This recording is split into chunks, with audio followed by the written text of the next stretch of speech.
الحمد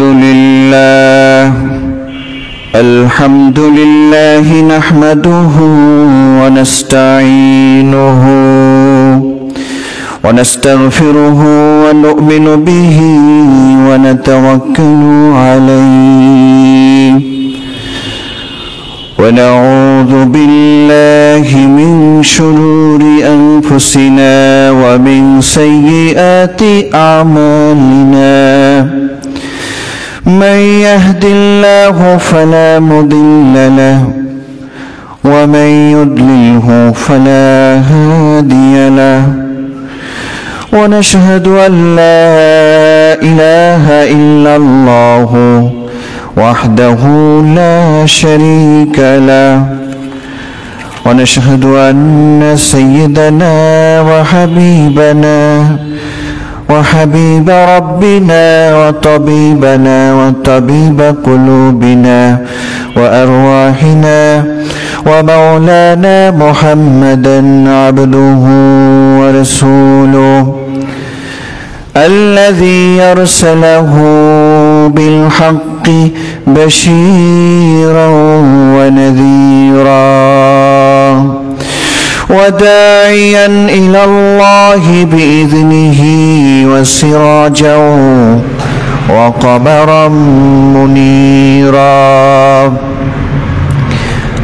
أما بعد فقد قال الله تعالى في سورة البقرة أعوذ بالله من الشيطان الرجيم بسم الله الرحمن الرحيم يا أيها الذين آمنوا كتب عليكم الصيام كما كتب على الذين من قبلكم لعلكم تتقون وقال تعالى في شان حبيبه ونبيه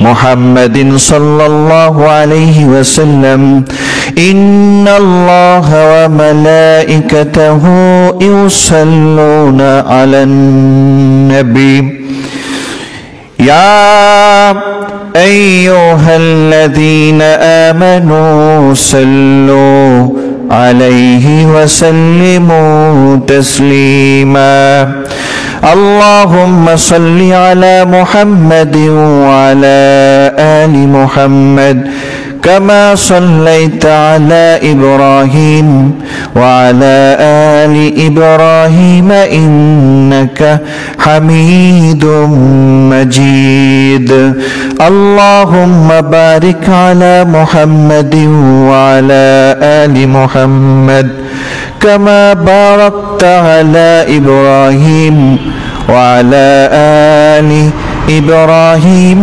إنك حميد مجيد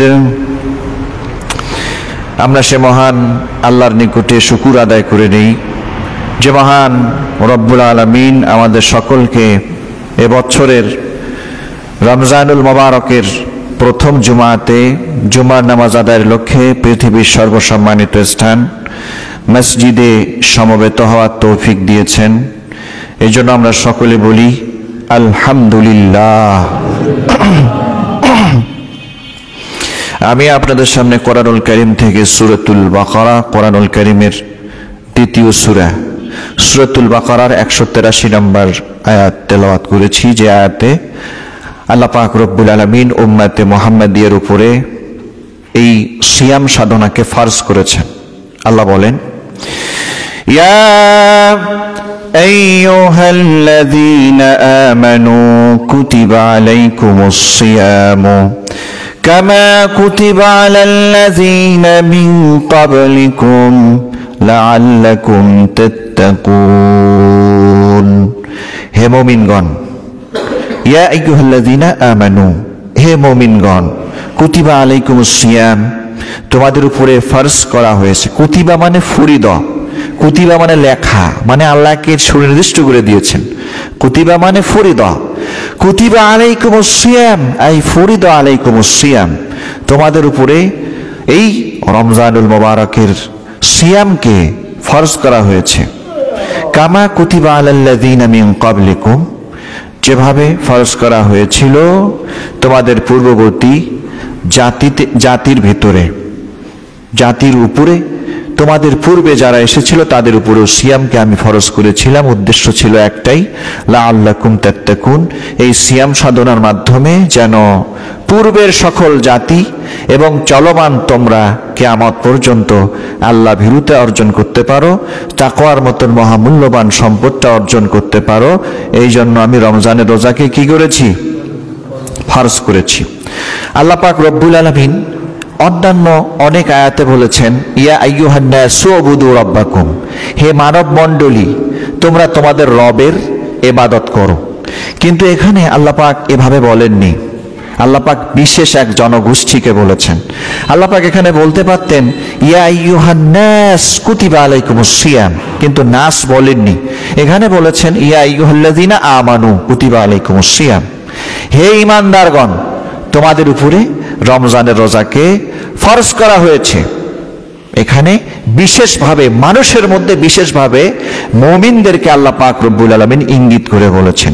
কারণ প্রকৃত মুমিন যদি সিয়াম সাধনা করে একমাত্র তার সিয়ামেই আল্লাহর কাছে মকবুল হবে, গৃহীত হবে, মঞ্জুর হবে। সুবহানাল্লাহ।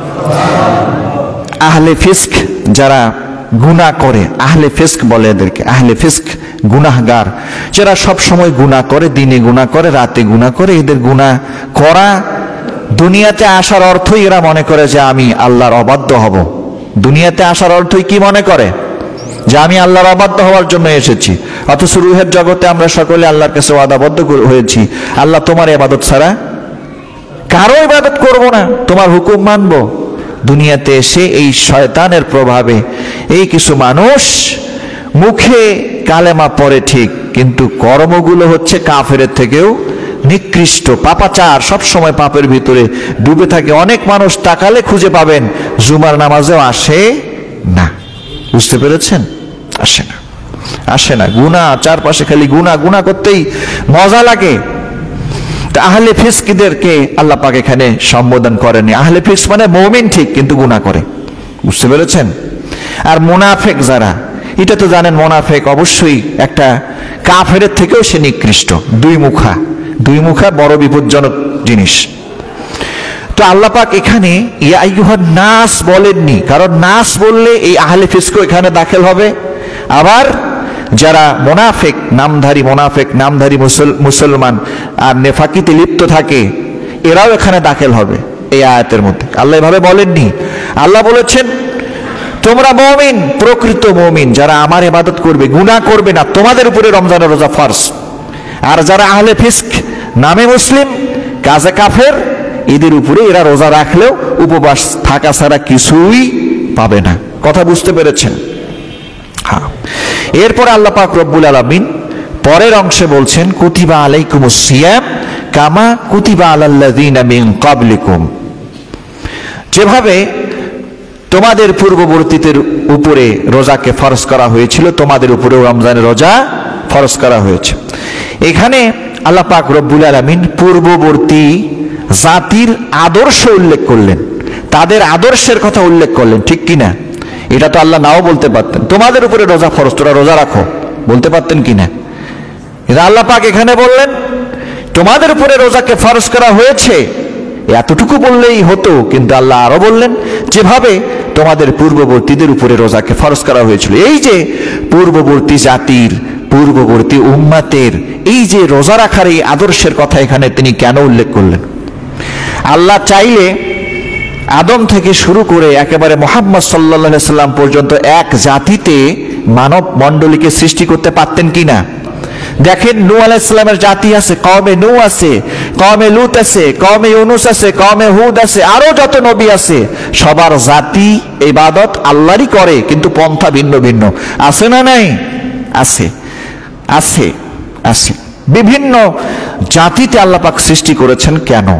আর পূর্বের জাতির এই সিয়াম সাধনার কথা এখানে তিনি কেন বললেন? আল্লাহ নিজে বলছেন। এই কথাটার উত্তর সূরা মায়েদা 48 নম্বর আয়াতে আমরা খুঁজে পাই।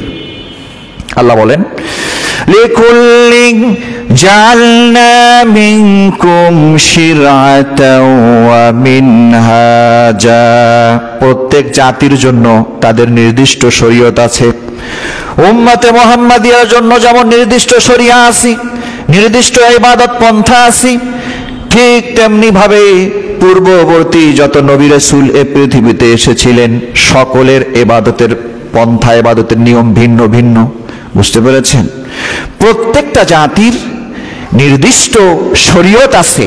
মুহাম্মদের শরীয়ত ভিন্ন। ইহুদি মুসা আলাইহিস সালাম যে গোষ্ঠীতে এসেছেন, ঈসা আলাইহিস সালাম নাসারাদের ভিতরে এসেছেন, এদের ইবাদতের পন্থা ভিন্ন ভিন্ন।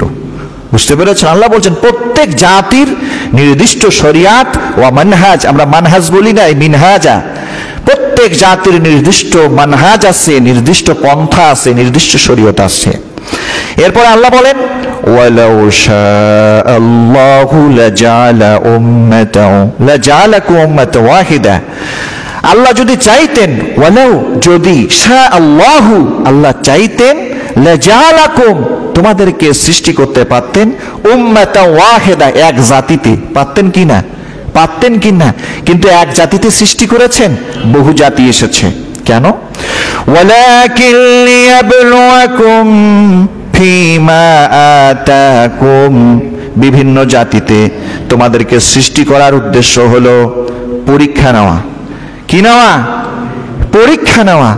ওয়ালাকিন লিয়াবলুয়াকুম, তিনি তোমাদেরকে ইয়াবলুয়াকুম পরীক্ষা করতে চান, ফীমা আতাকুম তোমাদের নির্দিষ্ট শরীয়ত তোমরা ঠিকভাবে মানো কি না। উম্মতে মুহাম্মাদিয়া তোমরা কি ইহুদি শরীয়ত গ্রহণ করো কিনা? তোমরা কি আবার নাসারার শরীয়ত গ্রহণ করো কিনা? তোমরা সৃষ্টি হয়েছো ওই শরিয়া গ্রহণ করার জন্য নয়, তোমরা কিয়ামত পর্যন্ত মুহাম্মাদের শরিয়াত গ্রহণ করবে। ফাস্তাবিকুল খায়রাত, তোমরা তোমাদের নবী যে নির্দিষ্ট শরিয়া তোমাদের সামনে উপস্থাপন করেছেন সেই শরীয়তকে তোমরা গ্রহণ করো। ফাস্তাবিকুল খায়রাত, এবং মঙ্গলের কাজগুলোতে প্রতিযোগী হও। কি হও? প্রতিযোগী হও। তোমাদের পূর্বে প্রত্যেক জাতিতেই রোজা ফরজ করা হয়েছে। তারা যেভাবে তাদের শরীয়ত মেনে রোজা অবলম্বন করেছে, রোজা পালন করেছে, মুহাম্মদ সাল্লাল্লাহু আলাইহি সাল্লামের শরীয়তেও কিয়ামত পর্যন্ত রমজান মাসে 30টা বা 29টা রোজা ফরজ হবে। তোমরা মুহাম্মদের শরীয়তকে ফলো করে কিভাবে রোজা পালন করো, এটা আল্লাহ দেখবেন। বুঝতে পেরেছেন? প্রতিযোগিতা। পূর্বের জাতি যেভাবে রোজা পালন করেছে, তোমরা তার থেকে উত্তম পদ্ধতিতে, তোমাদের নবী যে পদ্ধতি বলে দেয় সেই পদ্ধতিতে তোমরা রোজা পালন করো। এই জন্য আল্লাহ পাক রব্বুল আলামিন এখানে পূর্ববর্তী জাতিতে যে রোজা ফরজ করা হয়েছিল এই কথা উল্লেখ করেছেন। বুঝতে পারছেন কেন? তারা যেভাবে রেখেছে তাদের সাথে তুলনামূলক তোমরা আরো বেশি উত্তম পদ্ধতিতে, রসুল যে পদ্ধতিতে রোজা রাখতে বলে সেই পদ্ধতিতে রোজা পালন করো। এই জন্য এই কথাটা এখানে বলেছেন। বুঝতে পারছেন কথা আমার? আচ্ছা, এরপরে আল্লাহ রসুল পাক সাল্লাল্লাহু আলাইহি ওয়াসাল্লামের উপরে এবং উম্মতে মুহাম্মাদিয়ার উপরে দ্বিতীয় হিজরিতে রোজা ফরজ হয়েছে। রমজানের রোজা দ্বিতীয় হিজরিতে ফরজ হয়েছে। তিনি মদিনায় হিজরত করে আসার পর তিনি দেখছেন যে আরে ইহুদিরা তো রোজা রাখে, আশুরার রোজা। কিসের রোজা?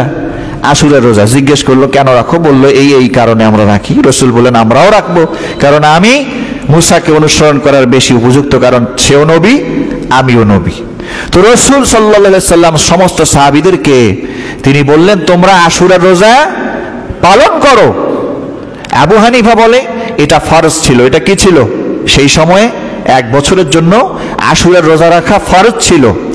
এরপরে দ্বিতীয় হিজরিতে গিয়ে যখন আল্লাহর পক্ষ থেকে আয়াত নাজিল হলো, ইয়া আইয়ুহাল্লাযীনা আমানু কুতিবা আলাইকুমুস সিয়াম, তোমাদের উপর আল্লাহ পাক রব্বুল আলামিন রোজাকে ফরজ করে দিয়েছেন, তখন এই আয়াতের দ্বারা আগের ওই আশুরার রোজা ফরজ যে ছিল এই বিধানটা নাসখ, রহিত হয়ে গেছে। কি হয়ে গেছে?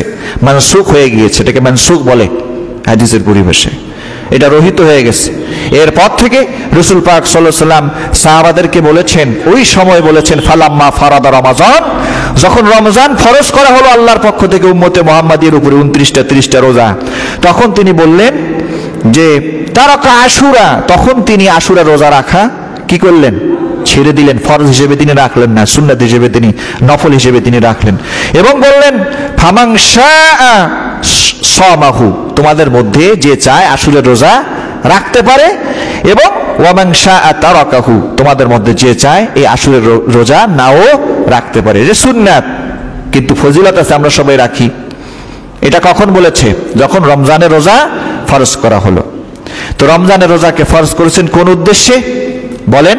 আয়াতের শেষাংশে আল্লাহ বলেন লাআল্লাকুম তাত্তাকুন, যেন তোমরা আল্লাহ ভীরুতা অর্জন করতে পারো। তোমার টাকা পয়সা সবই আছে, ফ্রিজে খাবার রেডি আছে, টেবিলে ডাইনিং এ খাবার রেডি থাকে, কিন্তু তারপরও তুমি খাও না। খেলে পুলিশে তোমাকে হারাকাস থানায় নিয়ে যাবে না, রংপুর মেট্রোপলিটনও নিয়ে যাবে না, কেউ নিয়ে যাবে নাকি? কেউ কিছু বলবে না। কিন্তু একমাত্র রব বলেছে ভোর থেকে নিয়ে সন্ধ্যা পর্যন্ত তুমি কিছু পান করবে না, কিছু খাবে না, স্ত্রীর সাথে মেলামেশা করবে না, সবই আছে, কিন্তু তারপরেও করে না। কেন বলেন? আল্লাহর ভয় আছে। কিসের ভয় আছে? কার ভয় আছে? আল্লাহর ভয় আছে। লাআল্লাকুম তাত্তাকুন, এইটাই হচ্ছে রোজার শিক্ষা, আল্লাহর ভয় অর্জন করা। তা আমরা নিজেকে প্রশ্ন করব, আমরা কি আল্লাহর ভয় অর্জন করতে পারছি? আমি রোজাও আছি, আবার সুদের সাথেও জড়িত আছি। আমি রোজাও আছি, আমার বাড়ির সামনে সুদের টেবিল বিছায়া, পরে সুদের হিসাব করে এনজিওর লোক। এটা আমি কিভাবে বরদাস্ত করি? সুদমুক্ত আল্লাহ পাক রব্বুল আলামিন যে সুদকে হারাম করেছেন, আহাল্লাল্লাহুল বাই, এত স্পষ্ট করে কোনো কথা নাই। আল্লাহ বলেছেন আহাল্লাল্লাহুল বাই, আমি ধোঁকামুক্ত ব্যবসাকে হালাল করে দিয়েছি, আর এটা বারাকাতের কারণ। ওয়া হারামার রিবা, আর আমি সুদকে, রিবা মানে সুদকে হারাম করে দিয়েছি। স্পষ্ট। এর থেকে আরো ব্যাখ্যার দরকার আছে? আরো ব্যাখ্যা দিতে হবে কোনো? হারাম জিনিস সামনে থাকে আর থু থু, রোজা থেকে খালি থু ফেলে, আর সন্ধ্যার সময় ইফতার মজা করে খায়। এই রোজা হবে? হবে? মিথ্যা গীবতে ভরপুর হবে না। তাকওয়া লাগবে। কি লাগবে? তাকওয়া লাগবে। সালা ওমর ইবনুল খাত্তাব রাদিয়াল্লাহু তাআলা আনহু উবাইয়ান আনিত তাকওয়া। ওমর ইবনুল খাত্তাব রাদিয়াল্লাহু তাআলা আনহু তিনি উবাই রাদিয়াল্লাহু তাআলা আনহুকে তিনি প্রশ্ন করলেন তাকওয়া কি জিনিস? কি প্রশ্ন করলেন? তাকওয়া কি জিনিস? উবাই রাদিয়াল্লাহু তাআলা আনহু বলে, ওমর হাল মাশাইতা তরিকান যা শাওকিন, ওমর আপনি কি কখনো পাহাড়ি চিকন দুর্গম রাস্তা, কাঁটাযুক্ত রাস্তা, ডানে কাঁটা আছে বামে কাঁটা আছে, কাঁটাযুক্ত পথ দিয়ে কখনো হেঁটেছেন নাকি? ওমর রাদিয়াল্লাহু তাআলা আনহু তিনি বলেন, নাম, হ্যাঁ আমি সরু চিকন কাঁটাযুক্ত পথ দিয়ে হেঁটেছি। উবাই রাদিয়াল্লাহু তাআলা আনহু বলেন, ওমর আপনি ফামা আমিলতা ফিহে, ওই কাঁটাযুক্ত পথে আপনি কিভাবে হেঁটেছেন, কেমনে চলেছেন ওই কাঁটাযুক্ত পথে? ওমর রাদিয়াল্লাহু তাআলা আনহু বলেন, তাসাম্মারতু ওয়া হানাইতু, আমি ওই দুর্গম চিকন সরু কাঁটাযুক্ত পথে আমি অত্যন্ত তাসাম্মারতু, সতর্কতা নিয়ে, খুব নিজেকে সেভ করে, সতর্কতা অবলম্বন করে আমি হেঁটেছি। ওয়া হানাইতু, এবং আমি খুব বেছে বেছে চলেছি। ডান দিকে কাটা তো বামে চলেছি, বামে কাটা তো ডানে চলেছি, খুব বেছে বেছে বেছে বেছে চলেছি। উবাই রাদিয়াল্লাহু তাআলা আনহু বলে, ফাযাকাত তাকওয়া, আরে ওমর এইটাই তো হলো তাকওয়া। এই দুনিয়াতে ডানে জিনার কাটা আছে, বামে পাপাচার আছে, বামে গীবত আছে, মিথ্যা আছে, চগলখুরি আছে, সুদ আছে, ঘুষ আছে, নজরের হেফাজত না করা আছে, যত গুনাহ ডানে বামে সামনে পিছনে উপরে তাকাইলো গুনাহ, ঠিক কিনা? পকেটে পকেটে গুনাহ আছে না নেই? হ্যাঁ, আপনি যেভাবে ওই কাঁটাযুক্ত পথে অত্যন্ত সতর্কতা অবলম্বন করে হেঁটেছেন, বেঁচে বেঁচে চলেছেন, এই দুনিয়ার জীবনে এই পাপগুলো থেকে বেঁচে বেঁচে চলার নামই হচ্ছে কি? জোরে বলেন, তাকওয়া। তাকওয়া। তা আমরা কি এই কাঁটাগুলা সাথে নিয়ে ঘুরি, নাকি কাঁটা থেকে বেঁচে চলি? এটা তো আমাকে প্রশ্ন করব, ঠিক না বেঠিক? এটা বক্তব্য দিলেও কোনো হবে না, না দিলেও কোনো হবে না। এটা নিজের বুঝ। আমি আল্লাহকে কতটুকু গোপনে ভয় করছি, কখন প্রকাশ্যে ভয় করছি, কতটুকু করছি, এটা আমি জানি, ঠিক না বেঠিক? হ্যাঁ, অথচ আল্লাহ পাক রব্বুল আলামিন কোরআনে বিভিন্ন জায়গায় আমাকে বলেছেন, ইয়া আইয়ুহাল্লাযীনা আমানুত্তাকুল্লাহা, হে ঈমানদাররা তোমরা ভয় করো আল্লাহকে, হাক্কা তুকাতি, ভয় করার মতন। হালকা ভয়, এই একটু ভয় হইলো আবার যা পিছনে যা আবার গুনাহ করি, এমন না। আল্লাহ বলছেন আমানুত্তাকুল্লাহ, আল্লাহকে ভয় করো। কেমনে? হাক্কা তুকাতি, ভয় করার মতন ভয় করো। ওয়ালা তামুতুন্না ইল্লা ওয়া আনতুম মুসলিমুন, আর মুসলমান না হয়ে মৃত্যুবরণ করো না। মুসলমান হও। কেমন মুসলমান? আধাদি, আধাতি, হাত আছে এক হাত আছে এক হাত নাই, এক পা আছে এক পা নেই, এক চোখ আছে এক চোখ নেই, এরকম। এটাকে আমি কি বলি বলেন তো? প্রতিবন্ধী মুসলিম, এরকম নয়। আল্লাহ বলেছেন ইয়া আইয়ুহাল্লাযীনা আমানু দুখুলু ফিস-সিলমি কাফা, হে ঈমানদাররা তোমরা ইসলামের ঘরে পূর্ণরূপে কাফা, সম্পূর্ণরূপে প্রবেশ করো। তোমার ইসলামের ঘরে প্রবেশ করো। উদখুলু ফিস-সিলমি কাফা, ইসলাম একটা ঘর, যে ঘরের সিঁড়িটা সুন্দর হতে হবে, যে ঘরের স্লিংটা ছাদটা সুন্দর হতে হবে, ফ্লোরটা সুন্দর হতে হবে, জানালা সুন্দর হতে হবে, দরজা সুন্দর হতে হবে। ইসলামের এই ঘরটাকে কি করো? সুন্দর করো। কখন সুন্দর হবে? যখন পূর্ণরূপে একটা মানুষ ইসলাম মেনে চলবে, আল্লাহর কাছে আত্মসমর্পণ করবে। বুঝতে পেরেছেন? আল্লাহ পাক রব্বুল আলামিন বলেছেন ইয়া আইয়ুহাল্লাযীনা আমানুত্তাকুল্লাহ, আল্লাহকে ভয় করো হে ঈমানদাররা। ওয়াল তানজুর নাফসুম মা কদ্দামাত লিগাদ, এবং লক্ষ্য করো, তুমি খেয়াল করো, দেখো তুমি লিগাদিন, কাল কিয়ামতের জন্য কি আমল আল্লাহর কাছে পাঠায় দিতেছো। ওয়াত্তাকুল্লাহ, আবার বলছে এই আয়াতের পরের অংশে, শুরুতে বললো ভয় করো, আর লক্ষ্য করো পরবর্তী জীবনের জন্য। লিগাদিন মানে আগামীকাল, আগামীকাল কিয়ামতের জন্য কি পাঠায় দিচ্ছ এটা লক্ষ্য করো। আগেও বললো ভয় করো, এবার আবার বলছে ওয়াত্তাকুল্লাহ, আবারও ভয় করো। ইন্নাল্লাহা খাবীরুম বিমা তা'মালুন, তোমরা যা করো সে সম্পর্কে আল্লাহ পাক রব্বুল আলামিন জানেন, খবর রাখেন। এটা তো জানি নাকি? এটা ব্যাখ্যা লাগবে? আল্লাহ যে সব জানেন, যদি বিশ্বাস না করি তাহলে মুসলিমের কাতারে আমার নাম আর থাকবে না, সোজা জাহান। আল্লাহ সব দেখছেন, আল্লাহ বাসির, আল্লাহ আলিম, আল্লাহ আল্লামুল গায়ব, অদৃশ্যের খবর জানেন, প্রকাশ্যের খবর জানেন। হুয়াল আউয়াল, প্রথম দিকে যা হয় তাও তিনি জানেন। ওয়াল আখির, শেষ দিকে যা হয় তিনি জানেন। ওয়াল বাতিন, ভিতরে যা হয় তা তিনি জানেন। ওয়াল যাহির, প্রকাশ্যে যা হয় তা তিনি সব জানেন। এটা তো আমি জানি মুসলিম, এখানে এই হৃদয়ে আমার এই বিশ্বাস না থাকলে তো আমি মুমিন না। তারপরেও কিভাবে গুনাহ করি। এই জন্য গুনাহ হয়ে গেলে সাথে সাথে কি করে ফেলা?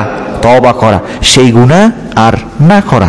তো রোজার শিক্ষা হচ্ছে সামনে সব কিছু আছে, সব উপস্থিত, কিন্তু আমরা সেইগুলোকে উপভোগ করি না। কারণ হচ্ছে আল্লাহ পাক রব্বুল আলামিনের ভয় আমার অন্তরে বসে যাচ্ছে। এই রমজানের শিক্ষাকে ধরে রাখা লাগবে। কি রাখা লাগবে? ধরে রাখা লাগবে। আল্লাহ পাক রব্বুল আলামিন তাকওয়ার শিক্ষার জন্যই রমজানুল মুবারককে পাঠান। এবং আমি যে মুত্তাকি হব, খোদা ভীরুতার মতন এই মহান দৌলত আমি যে আমার নিজের ভিতরে সেট করব, এই সেট করলে আল্লাহ পাক রব্বুল আলামিনের পক্ষ থেকে আলাদা আলাদা ভ্যারাইটিস প্রকারের বিভিন্ন প্রকারের উপহার, সারপ্রাইজ আমার উপরে আসে। সুবহানাল্লাহ বলেন। কোরআনুল কারিমে 27 জায়গায়, কয় জায়গায়? 27টা জায়গায় আল্লাহ পাক রব্বুল আলামিন মুত্তাকিদেরকে কি কি উপহার দিবেন এভাবে 27টা জায়গায় বলেছেন। 2-4টা জায়গায় বললে কি হতো না? হ্যাঁ, হতো কি না? তারপর 27টা জায়গায় নামাজের যেমন 82 বার বলছে।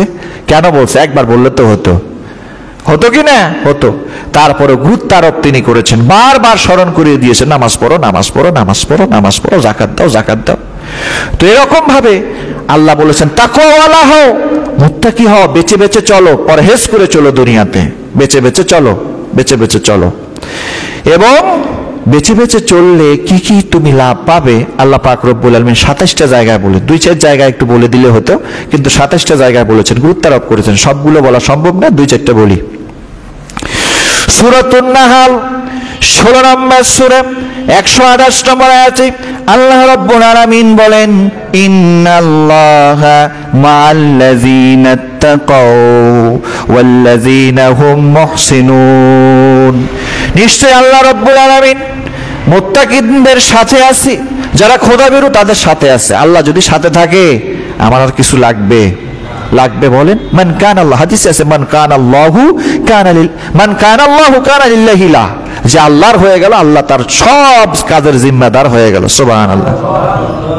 তাহলে মুত্তাকিদের সাথে অবশ্যই আল্লাহর রহমত থাকে, এটা বোঝা যায়। এটা কি যায়? আসমানি সাহায্য আপনার উপরে কখন আসবে? যখন আসমানওয়ালা জমিনওয়ালার সাথে আপনার ভালোবাসার সৃষ্টি হয়ে যাবে। তাকওয়া ছাড়া ভালোবাসা জীবনে আল্লাহর সাথে হবে না। আল্লাহর ভয় লাগবে। সূরাতুত তালাক 65 নম্বর সূরা 5 নম্বর আয়াতে আল্লাহ বলেন, ওয়া মান ইয়াত্তাকিল্লাহা ইউকাফির আনহু সাইয়্যাতিহি ওয়া ইউযিম লাহু আজরা। যে আল্লাহকে ভয় করবে আল্লাহ পাক তার গুনাহগুলোকে মাফ করে দিবেন। সুবহানাল্লাহ। ওয়া ইউযিম লাহু আজরা, মাইকের সাউন্ড কমে যায় আস্তে আস্তে মনে হয়। ওয়া ইউযিম লাহু আজরা, এবং আল্লাহ পাক তাকে মহা পুরস্কার দিবে। তার পুরস্কারকে ইউযিম বাড়ায়া দিবে, বৃদ্ধি করে দেবে। বুঝতে পারছেন? প্রধানমন্ত্রী যদি কোনো উপহার দেয়, এলাকার চেয়ারম্যান, এলাকার মন্ত্রী যদি কোনো উপহার দেয়, কি ভালো লাগে কি না? যদি চকলেটও দেয়, আমারে মন্ত্রী কি দিছে? সাইরানা দামের নাবিস্কো চকলেট দিছে, ঠিক না ভাই? ঠিক। আল্লাহ বলছেন ওয়া ইউযিম লাহু আজরা, আল্লাহ পাক রব্বুল আলামিন খোদাভীরু আল্লাহভীরু বান্দাদেরকে আল্লাহ পুরস্কার যে দিবেন, এই ছোট সাইরানা দামের চকলেট না, মহা পুরস্কার দিবে। কি মহা পুরস্কার দিবে এটা এইভাবে বলেন নাই। তিনি কি দিবেন? তিনি তো মহান, তার পুরস্কারও হবে মহান। সূরা আনফাল 8 নম্বর সূরা 69 নম্বর আয়াতে আল্লাহ বলেন, ওয়াত্তাকুল্লাহ, আল্লাহকে ভয় করো, ইন্নাল্লাহা গফুরুর রহিম, আল্লাহ হচ্ছেন ক্ষমাশীল, দয়াশীল, তোমারে ক্ষমা করবে, তোমারে দয়া করবে। সুবহানাল্লাহ। সূরা তালাক 65 নম্বর সূরা 4 নম্বর আয়াতে আল্লাহ বলেন, ওয়া মান ইয়াত্তাকিল্লাহা ইয়াজআল লাহু মিন আমরিহি ইউসরা, যে আল্লাহর ভয় অর্জন করতে পারবে আল্লাহ পাক রব্বুল আলামিন তার জীবনের, তার জিন্দেগীর সমস্ত কাজগুলোকে সহজ করে দিবে। সে নেকির কাজে সে এগোবে, গুনার কাছে যাবে না।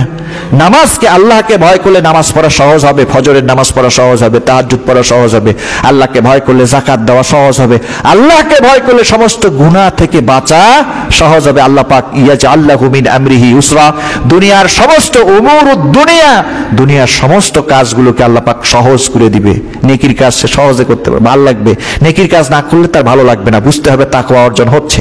বুঝতে পারছেন?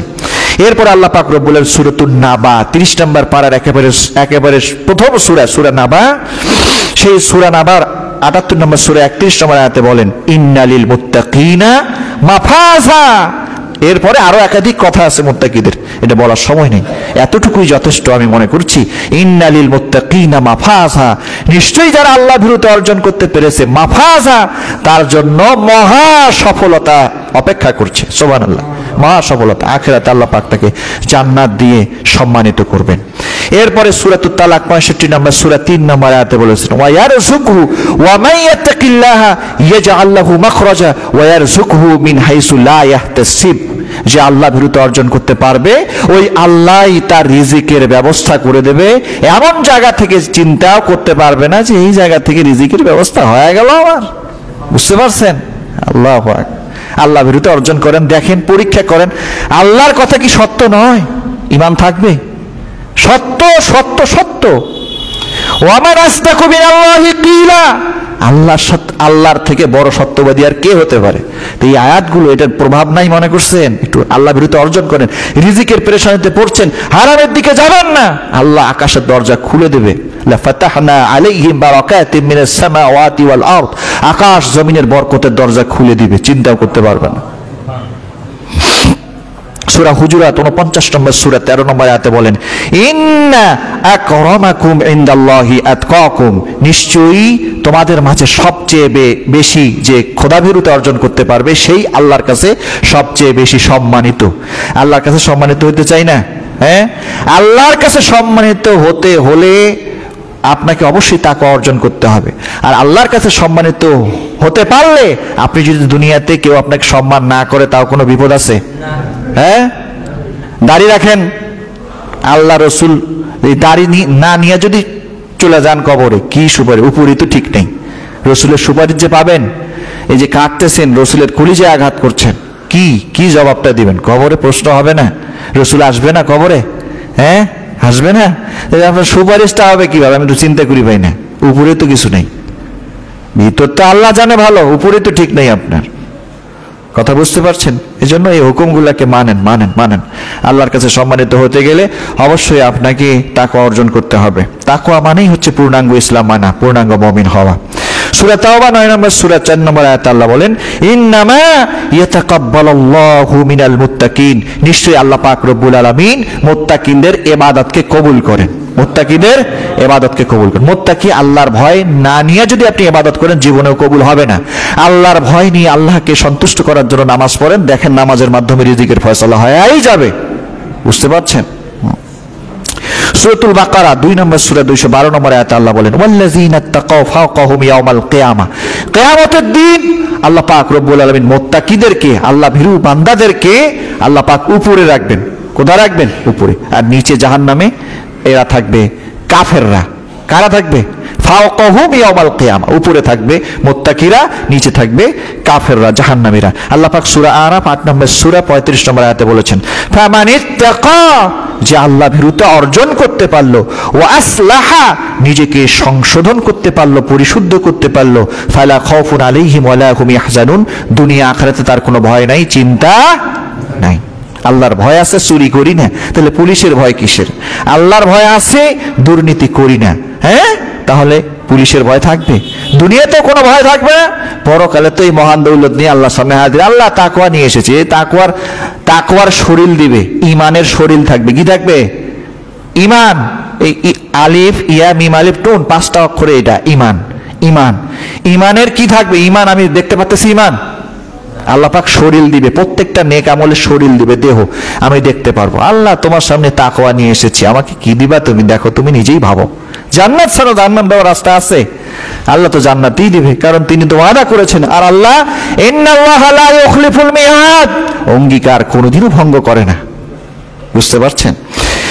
সূরাতুল কমার 54 নম্বর সূরা 54 এবং 55 নম্বর আয়াতে আল্লাহ বলেছেন, ইন্নাল মুত্তাকিনা ফি জান্নাতি ওয়া নাহার, নিশ্চয়ই মুত্তাকিরা থাকবে উদ্যানের মধ্যে, জান্নাতের মধ্যে। নাহার, পায়ের নিচে থাকবে পানি, পানিতে বসবে, বাগানের পানিতে বসবে, ঘাটে বসবে, বৈশা জান্নাতি যে নহর আছে এখানে পা এভাবে নড়াচড়া করবে। কেমন ফিলিংসটা হবে একটু ভাবেন। আপনারা যারা কক্সবাজারে সমুদ্র সৈকত দেখতে যান, ওই যে হোটেলটা ভাড়া নেন, সমুদ্র সৈকত যেন দেখা যায় এমন একটা প্রান্তে, ঠিক না বে ঠিক? কেমন সুন্দর পানি দেখা যায়, আল্লাহর সৃষ্টি। আবার ওই পানিতে গোসল করলে কেমন মজা লাগে, ওই পানিতে পাটা ভিজালে কেমন মজা লাগে। তো এটা তো দুনিয়ার কক্সবাজার, ওই জান্নাতের বাজারে কেমন নহর আল্লাহ পাক দিবে মুত্তাকিদের জন্য। এই নহর প্রস্তুত হয়ে আছে, সুবহানাল্লাহ। এরপর আল্লাহ বলছেন, ফি মাকআদি সিদকিন, সত্য আসনে বসবে। কি আসনে বসবে? আল্লাহ ভীরু বান্দারা সত্য আসনে বসবে। দুনিয়ার আসন এগুলো তো মিথ্যা আসন, 5 বছর আছে, 5 বছর পর নাও থাকতে পারে, ঠিক না বে ঠিক? এই আসন আমার, এই যে আমি এই কোম্পানির চেয়ারম্যান, পরের বছর চেয়ারম্যান আমি নাও থাকতে পারি, মিথ্যা আসন। এগুলো কি? মিথ্যা আসন। আল্লাহ বলছেন ফি মাকআদি সিদকিন, সত্য আসনে আল্লাহ পাক জান্নাতি আসনে বসাবে, ওর থেকে অব্যাহতি কোনোদিনও হবে না।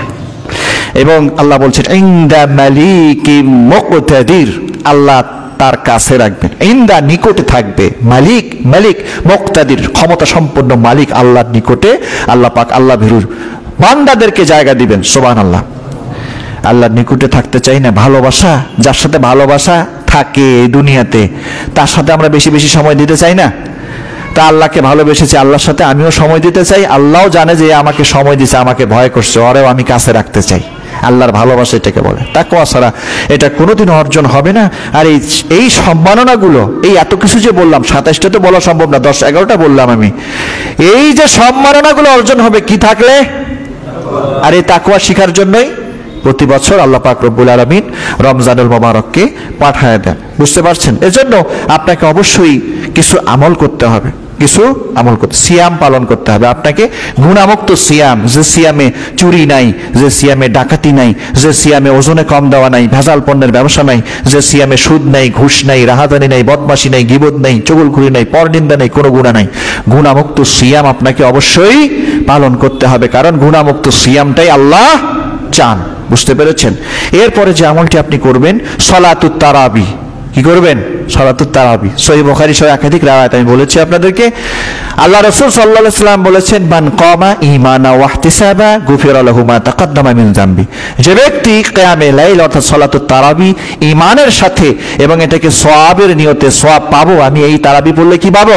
সওয়াব পাবো। সওয়াবের আশা ঈমানের সাথে তারাবিহের সালাত আদায় করবে, আল্লাহ পাক তার পিছনের সমস্ত গুনাহকে maaf করবেন। সুবহানাল্লাহ বলেন। তো ভাইরা আমার, কাতার কয়টা হয় এখন? শুরুতে দেখলাম 4-5টা মনে হয় গেছে, কালকে মনে হয় লক্ষ্য করলাম 2.5টা না 3 খান। কয়খান কাতার? 3 খান কাতার হয়। তাও আবার আমি এই যুবক ভাইগুলা, কিশোর ভাইগুলাকে দেখি না, এরা চলে যায় জানি কই কই, পিচ্চিগুলা দিয়ে ভরা থাকে। আর সম্মানিত সভাপতি সাহেব আমি প্রতিদিনই দেখি, উনি এই জায়গাটাতে নামাজ পড়েন আমার পিছনে, তারপর সেক্রেটারি সাহেব নামাজ পড়েন, আরো কিছু মুরব্বী আছেন, আমি তো সবার নাম বলতে পারবো না, জানিও না। তো এরা নামাজ পড়ে, এই মুরব্বীগুলো, আর যুবকগুলা পিছনে খুঁজে পাই না 2-4 জন ছাড়া। কেন বলেন? কোমরে ব্যথা নাকি? হ্যাঁ, কোমরে ব্যথা, হাত ভাঙা, তাও তো নামাজে আসে। কথা বুঝতে পারেন না? সালাত আপনার আমার ক্ষমার দরকার আছে না নাই? তা আল্লাহ রসুল বলছেন যে ঈমানের সাথে সওয়াবের আশায় পড়লে আল্লাহ গুনাহ মাফ করবে। এই বিশ্বাস হয় না আপনার? ঈমান থাকবে না তো বিশ্বাস না করলে। এই জন্য আজকে থেকে তারাবি মোকাম্মাল ভাবে আদায় করুন। বুঝতে পারছেন? মোকাম্মাল ভাবে আদায় করুন। এরপরে 3 নম্বর যে আমলটা করবেন, সুহুর, as-সাহুর, সাহারি। কি করবেন? সাহারি। এমনি সময় খানা আর সাহারিতে ওইটা খানা, পার্থক্য আছে না নাই? হ্যাঁ, তাসাহহারু ফা ইন্না ফিস সাহুরি বারাকা। রাসূল বলছেন কি, যে তোমরা সাহারি করো, কেননা সাহারিতে বারাকাত আছে। সাহারিতে ওইটা খাইতে মন চায় না, কিন্তু একটু খাও, একটু খাও, সুন্নাতটা পালন করো, বরকতটা অর্জন করো, একটু খাও। এই জন্য সাহারি আপনি অবশ্যই গ্রহণ করবেন। এরপরে ইফতার। অন্য দিনে ইফতার মানে নাস্তা, ইফতার ফুতুর মানে নাস্তা, আরবিতে ইফতার মানে নাস্তা। আমরা আসলেই তো নাস্তা করি। তো এই ইফতার, রমজান মাসের ইফতার আর অন্য সময়ে সকাল বেলার নাস্তা, বিকেল বেলার নাস্তা কি এক? এই নাস্তা ওই নাস্তা এক না। এটা তো হচ্ছে আল্লাহ রাসূল সাল্লাল্লাহু আলাইহি ওয়াসাল্লাম বলছেন যে লিসাইমে ফারাহাতান, রোজাদারের 2টা আনন্দের মুহূর্ত থাকে। রোজাদারের কয়টা আনন্দের মুহূর্ত? 2টা আনন্দের মুহূর্ত থাকে। একটা হচ্ছে ইনদাল ইফতার, ইফতারের সময়। মজা লাগে না? না লাগে? কার লাগে না? হাত উঠান। সবারই মজা লাগে, একটু পরেই আল্লাহর হুকুম হইলে খাবো, মজা লাগে। আর একটা হিনা ইয়ালকা রাব্বা, যখন আল্লাহর কাছ থেকে রোজার প্রতিদান আল্লাহ নিজেই দেবেন, সেই সময় একটা আনন্দ। সেই আনন্দ কেমন হবে, এটার ফিলিংস কেমন হবে আমি বলতে পারবো না। বুঝতে পারছেন? এই জন্য ইফতার ইফতার ইফতার গ্রহণ করতে হবে, ইফতার গ্রহণ করতে হবে। আমরা ইফতারে অবশ্যই খেজুর, কি করব? খেজুর খাবো, খেজুর খাবো। এবং সাহারিতে খেজুর খাবো। দাম বাড়ায় দিলে কয় টাকা বাড়ায় দিবে? আল্লাহ টাকা দিয়ে দিবে আপনাকে। কথা বোঝেন নাই? 400 টাকার খেজুর 800 টাকা হয়ে আসছে। ঠিক না ভাই? ঠিক হোক, দুর্নীতিবাজরা দুর্নীতি করুক, তাদের খেসারতটা তারা দিবে, আমরা চেষ্টা করবো আল্লাহ ব্যবস্থা করে দিবে। সাহারিতেও খেজুর খাবেন, ইফতারেও খেজুর খাবেন। সাহারিতেও খেজুর খাওয়া সুন্নাত। রাসূল বলেছেন, নি'মা সাহুরুল মুমিনি আত-তামার, সবচেয়ে উত্তম সাহারি হচ্ছে মুমিনের জন্য আত-তামার, খেজুর দিয়ে। খেজুর দিয়ে, আমরা বাঙালি মানুষ, খেজুর দিয়ে 2টা খেজুর খাইলে তো পেট ভরবে না, ঠিক না? পানি খাবেন, ভাত খাবেন, সুন্নত পালনের জন্য 2টা খেজুর খাবেন। আর ইফতারের সময় খেজুর খাবেন, রাসূলের সুন্নাহটাকে বাস্তবায়ন করার জন্য। এরপরে ওই ইফতারের সময় দোয়া পড়তে হবে, পড়তে হবে না? কারণ দোয়ারই তো সময়, এই রমজান মাস তো বেশি বেশি দোয়া করব। কি ইফতারের দোয়া? কি ইফতারের দোয়া? কি মুখস্থ আছে কার কার? কারোই নেই, অথচ ইফতার তো ঠিকই করব। 2-4 শব্দের একটা দোয়া। বিসমিল্লাহ বলে আমরা স্বাভাবিক খাবার যেমন শুরু করি, আল্লাহুম্মা বারিক লানা ফিমা রাযাকতানা ওয়া কিনা আযাবান্নার, বিসমিল্লাহ বলে, বিসমিল্লাহি ওয়া আলা বারাকাতিল্লাহ বলে খাবার শুরু করব ইফতার। এরপরে শুরু করার পরে আলহামদুলিল্লাহ তো পড়বো মাঝে মাঝে, এটা সব সময়ের জন্য সুন্নাত। এরপরে আল্লাহুম্মা লাকা সুমতু ওয়া আলা রিজকিকা আফতারতু, আল্লাহ তোমার জন্য রোজা রেখেছি, তোমাকে খুশি করার জন্যই তোমার হুকুম ইফতার করছি। এই দোয়াটা মাঝে পড়বো। আর শেষে পড়বো, আবু দাউদে একটা দোয়া এসেছে, জাহাবা জামাউ ওয়া আবতাল্লাতিল উরুকু ওয়া সাবাতাল আজরু ইনশাআল্লাহ। খুব বড়, খুব বড়। এটা কবিতা নাকি? 2-1 লাইন। জাহাবা জমা, আল্লাহ আমি তৃষ্ণার্ত ছিলাম, আমার তৃষ্ণা চলে গিয়েছে, তুমি ইফতার করতে দিয়েছো, তৃষ্ণা চলে গিয়েছে। ওয়াত্তাল্লাতিল উরুক, আল্লাহ আমার শিরা উপশিরাগুলো দীর্ঘ সময় না খাওয়ার কারণে শুকিয়ে গিয়েছিল, এখন ওয়াত্তাল্লাত এগুলো তরুতাজা হয়ে গেছে, ইফতার গ্রহণ করলাম, আস্তে আস্তে এগুলো তাজা হয়ে গেছে, আলহামদুলিল্লাহ। ওয়া সাবাতাল আজরু ইনশাআল্লাহ, আল্লাহ তোমাকে সন্তুষ্ট করার জন্য রোজা ছিলাম, এবং আজর এই রোজার যে সওয়াব হবে তুমি তো নিজের হাতে দিবা না, ইনশাআল্লাহ তোমার কাছ থেকে এটা নেব আমি। বুঝতে পারছেন এটা কত বড় দোয়া? যাহাবা জামা ওয়াতাল্লাতিল উরুক ওয়া সাবাতাল আজর ইনশাআল্লাহ। এই দোয়া পড়, অল্প। আমরা অনেক সময় কত ঘন্টা বয়ান শুনি, ওয়াজ শুনি, কাজ হয় না। লিখে নিয়ে মুখস্থ করবেন, তাইলে কাজ হবে। বুঝতে পারেন, রাসূল যে শব্দ এগুলো বলেছেন আপনাকে সেই শব্দে বলতে হবে, তাহলে আপনি পূর্ণ বারাকাত পাবেন। এই জন্য এই দোয়াগুলো আপনি অবশ্যই মুখস্থ করে নেবেন। এরপরে এমনিতেই বিশেষভাবে রমজান মাস দোয়া কবুলের সময় ইফতারের আগে, তারাবির পরে, তারাবির আগে যত বেশি পারা যায় কি করা, দোয়ার ইহতেমাম করা। এবং সব গুনাহমুক্ত রোজা তো বললাম, এবং বিশেষভাবে আপনি মিথ্যাকে ত্যাগ করতে হবে। কে? মিথ্যা কথা অবশ্যই ছেড়ে দিতে হবে, কারণ বিশেষভাবে আল্লাহ রাসূল পাক সাল্লাল্লাহু আলাইহি ওয়াসাল্লাম বলেছেন, মাল্লাম ইয়াদা কওলা যুরি ওয়াল আমালা বিহি ফালাইসা লিল্লাহি হাজাতুন আন ইয়াদা তুআমাহু ওয়া শারাবাহু। যে ব্যক্তি রোজা আছে কিন্তু মিথ্যাকে পরিত্যাগ করতে পারে না, মিথ্যা বলে, মিথ্যা অনুযায়ী চলে, তো আল্লাহর প্রয়োজন নাই, সে অযথা উপবাস রয়েছে, অযথা খাদ্য পানাহার থেকে সে বিরত রেখেছে, এর রোজা আল্লাহর কাছে কবুল তো হবে না, দরকারই নেই। বিশেষভাবে মিথ্যা, সব গুনাহ তো ছাড়বো, বিশেষভাবে কিজব, মিথ্যার গুনাহকে আমরা ছেড়ে দেবো ইনশাআল্লাহ। এরপরে তারকুল ফাসাদ, ঝগড়া ফাসাদ। রমজান মাসে ক্ষুধা লাগলে একটু মাথা মনে হয় গরম হয় নাকি? আর আল্লাহর ভয় থাকলে মাথার গরম হবে না। হতে পারে যদি হয় তাহলে বলা, ভাই ইন্নী আনা সায়েম, আমি রোজাদার, তোমার সাথে বাক বিতণ্ডে আমি লিপ্ত হব না, ঝগড়া করা যাবে না। এরপরে ইহতিমাম আমালিল খায়র, নেকির কাজগুলো বেশি বেশি কোরআন তেলাওয়াত করা, বেশি বেশি জিকির করা, বেশি বেশি ইস্তেগফার করা, নেকির কাজগুলোকে বাড়ায় দেওয়া। কারণ ফেরেশতা ওই যে ঘোষণা দেয় না, ইয়া বাগিয়াল খায়র আকবিল, হে কল্যাণ প্রত্যাশী, কল্যাণের কাজ বেশি বেশি করে করো, হে কল্যাণ প্রত্যাশী, কল্যাণের কাজ বেশি বেশি করো। সব সময় তো কল্যাণের কাজ করি, আবার এই যে রমজান মাসের মাথায় এসে ফেরেশতা কেন বলে এ কল্যাণ প্রত্যাশী বেশি বেশি করো, তার মানে কি অন্য মাসে যতটুকু করো এই মাসে তার থেকে বেশি করো। স্পেশাল ভাবে ঘোষণা দেওয়ার ব্যবস্থা আল্লাহ পাক রেখেছেন। এই জন্য বেশি বেশি কল্যাণ কাজগুলো করা, জিকির করা, নামাজ পড়া, নফল নামাজ পড়া, তেলাওয়াত করা। এরপরে ইস্তেগফার বেশি বেশি করা।